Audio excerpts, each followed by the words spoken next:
If you had asked me at 8 years old what my favorite thing to do was, it wouldn't have come as much of a surprise. I loved and still love to read. I look happy and serene in this photo with my Opa, but I guarantee you I was thinking about a book.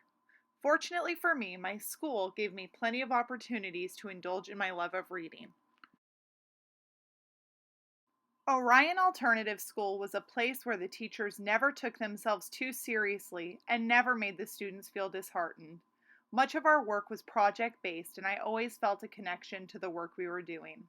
The teachers always did a great job of making the work come alive, and a literal example of this was our Living History project.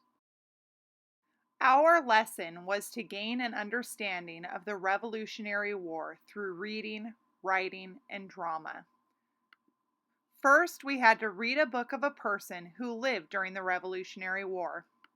Then we had to write a book report about the book and the person. The length of the book report was about a page long.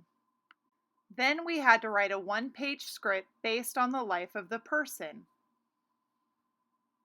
All of our hard work culminated in a performance of the living history in front of our parents. For my project, I chose to focus on a book called The 5th of March by Anne Rinaldi, which focused on the life of a young girl who was a servant for John and Abigail Adams before and during the Revolutionary War. For my living history character, I decided to be Abigail Adams, a historical figure I have come to deeply admire. Unfortunately, I don't have any pictures of myself in costume from the performance, but many would say we looked just like this.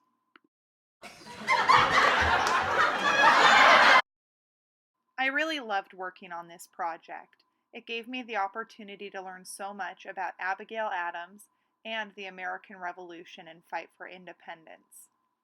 It also gave me the chance to work independently, create a costume, and perform, all things I had never done before and found I really enjoyed doing. I enjoyed working on this project so much when I was in the 4th grade, but there are some updates I would recommend to teachers today. First, I would utilize technology. With apps such as iMovie, it's even easier for students to express themselves and to gain a deeper understanding of their subject. Second, I would choose subjects or people that your students have actual interest in. That way they'll work hard to produce a really cool project. And third, I would encourage your students to think outside the box. Performance may not be for everyone. Some students might prefer to draw a comic book or even create a poster board. There are so many ways to make this a fun project for students today. You could create iMovies, you could use age-appropriate photo sharing of the students in costume, you could make poster boards on websites such as Glogster. You could also attempt a day in the life without technology, or use filters to create sepia tone pictures which the students might enjoy.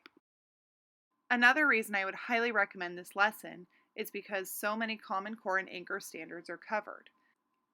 Many literacy, reading, and writing standards are covered because students have to both read a book, write a book report, as well as present that information in context. If students were given the opportunity to create their own pieces of work as opposed to just presenting it, I could see many more standards also being covered. Thank you for taking the time to watch my movie.